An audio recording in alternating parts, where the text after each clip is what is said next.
On the evening of March 25, 2026, something unusual happened on the White House official social media accounts. Two cryptic videos appeared without any explanation, and what followed was a wave of confusion that rippled across the internet. The first video was posted around 9:15 p.m. Eastern Standard Time. It was brief, only about 4 seconds long, and appeared to have been filmed on a smartphone. The camera was pointed down at someone's feet, capturing a casual, almost accidental angle. But the audio is what caught people's attention. A woman's voice could be heard, asking, "It is launching soon, right?"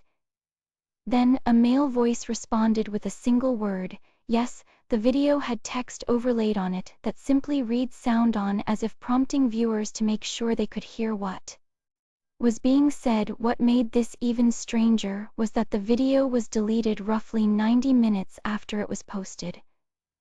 Why would the White House post something and then remove it so quickly? That question only fueled more curiosity. Then at 10 p.m. a second video appeared. This one showed a black static-filled screen with phone notification sounds playing in the background. At one point viewers could briefly see an American flag flash on screen. The caption included emojis of a smartphone and a speaker. But again, there was no context or explanation for what anyone was looking at. Neither video came with any caption or official statement. They just appeared, confused millions of viewers, and in the case of the first one, vanished. The White House did not immediately respond to requests for comment, leaving everyone to wonder what exactly had just happened. Then Thursday came, and the White House doubled down on the mystery. On March 26, a new post appeared across both X and Instagram. This time it was not a video, but a pixelated image, heavily distorted and difficult to make out like the posts before it. There was no caption, no explanation, no context whatsoever. Just the image itself sitting there on the official White House social media accounts. For everyone to see, the numbers quickly became staggering. By mid-afternoon, the post had already accumulated around 4 million views. It had pulled in 23,000 likes and more than 8,000 comments on Instagram alone. The image received over 18,000 likes and 2,700 comments. People were clearly paying attention, and they had plenty to say about what they were seeing. Many commenters pointed out that the pixelated figure appeared to resemble President Trump, though the heavy distortion made it impossible to say for certain. The lack of clarity only fueled more speculation.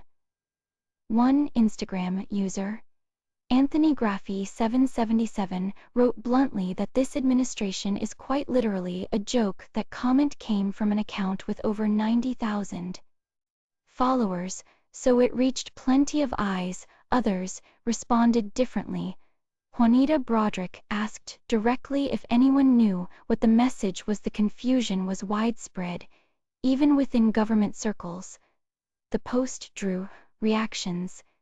Kaylan Dorr, a White House Deputy Communications Director, responded with just an eye emoji and another emoji that looked like a purple monster or alien. It was cryptic on top of cryptic. Then there was Homeland Dems, the X account associated with Democratic members of the House Homeland Security Committee. They responded by posting their own pixelated image. In reply, it felt like a pointed response, turning the format back on itself. Almost immediately, the internet did what the internet always does when faced with an unexplained mystery. It started guessing, and the guesses came fast and furious. The most obvious theory was also the most alarming. People wondered if the White House accounts had been hacked. It seemed plausible enough. After all, these were official government channels, posting content that looked like it belonged on a random teenager's feed. The idea that someone had breached the accounts and was posting random clips felt like a real possibility to a lot of people watching in real time.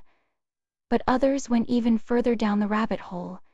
They started analyzing every frame and every sound. The static in the second video got scrutinized. People claimed to hear hidden messages buried in the audio. Some thought they detected patterns in the visual noise, secret codes waiting to be cracked. It was amateur detective work on a mass scale, with thousands of people collectively trying to solve a puzzle that might not even exist. Then there was that phrase, launching soon. Those two words, spoken so casually in the first video, took on a much darker meaning for some viewers. In a world already on edge, the word launch does not always sound. Innocent people started connecting it to nuclear weapons. The speculation spiraled quickly. Was this a warning? A threat? Some kind of coded message about military action? The fear was real, and it spread just as fast as the videos themselves. The numbers tell part of the story. The videos racked up over 14 million views. That is an enormous audience for a few seconds of grainy, unexplained footage. The comment sections exploded with theories, jokes, and genuine concern, all mixed together. Even people who normally paid close attention to White House communications were baffled. Juanita Broderick, who had been a vocal figure in political discourse for years, responded with a simple question. She asked if anyone knew what the message was supposed to be. She was clearly confused, just like everyone else. And that confusion, that sense of something being not quite right, became the dominant feeling across social media that night. When reporters reached out to the White House for some kind of explanation, what they got back was anything but clarifying. A White House spokesperson, contacted by People magazine, responded with a remarkably coy reply.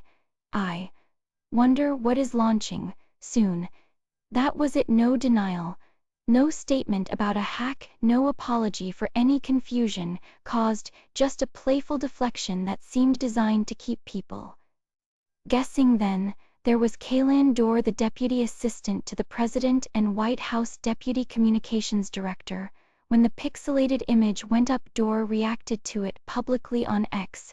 His response consisted of an eye emoji and what appeared to be a purple monster or alien emoji. Again, no explanation, no context. Just symbols that seemed to acknowledge the mystery while refusing to resolve it. What is striking here is what did not happen. There was no formal statement, no press briefing addressing the confusion, no clarification about whether the accounts had been compromised in normal times. An unexplained post on an official government account might trigger an immediate reassurance to the public. But these were not normal times. The silence itself felt like a message, and that message seemed clear enough. These posts were almost certainly intentional. The playful responses from official channels suggested a coordinated strategy rather than a mistake. Someone inside the White House wanted these videos and images out there. Someone wanted people talking, and they got exactly that. To understand why those two words, launching soon, set off such alarm bells, you have to step back and look at what was already happening between the United States and Iran. In March of 2026, the two nations were locked in an increasingly tense standoff, and military conflict felt not just possible but imminent to many observers. Just 2 days before the mysterious videos appeared, President Trump had made a significant announcement. On March 23, he stated that planned attacks on Iranian power infrastructure were being postponed. This was not a sign of de-escalation so much as a temporary pause. Trump described ongoing negotiations as in-depth, detailed, and constructive. But here is the problem: Iranian officials publicly denied that any such talks were even happening. The two sides were not just disagreeing on terms, they were disagreeing on whether talks existed at all. Then, on March 26, the same day as the pixelated image post Trump took to Truth Social with a characteristically bold claim. He wrote that Iranian negotiators were begging for a deal again. Iran denied this characterization. Entirely, what emerged was a confusing picture where public statements from American leadership painted one reality, while Iranian leadership painted another. Entirely in this environment of contradictory claims and mutual distrust, the phrase launching soon carried weight it would never have in peacetime. There was also the matter of cyber and information warfare.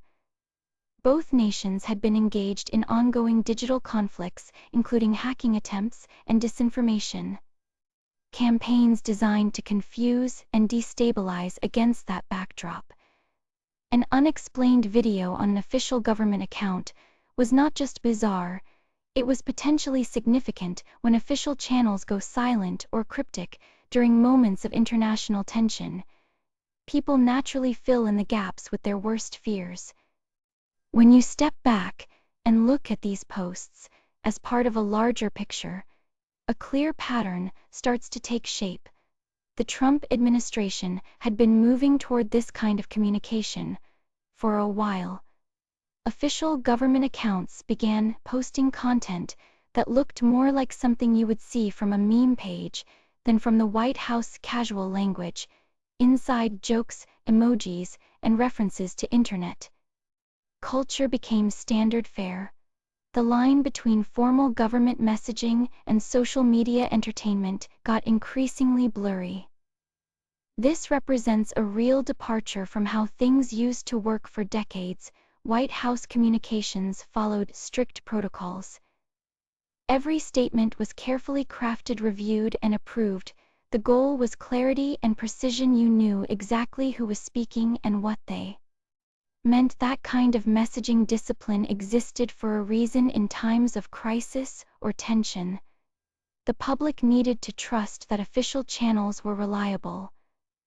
But this newer approach works differently. It creates what analysts call an information vacuum. When you post cryptic content with no context, people naturally try to fill in the blanks themselves.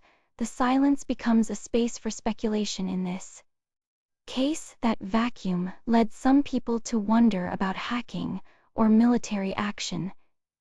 The administration had also established Truth Social as an alternative platform, which further changed how information flowed. Supporters could get messages directly, while the broader public was left guessing. What we are seeing is a fundamental shift in how power communicates. The old rules assumed that official statements should be unambiguous. The new approach seems to embrace ambiguity itself as a tool, whether intentional or not. These posts demonstrate something important about our current moment. The institutions we once relied on for clear information now operate in the same chaotic language as the internet itself.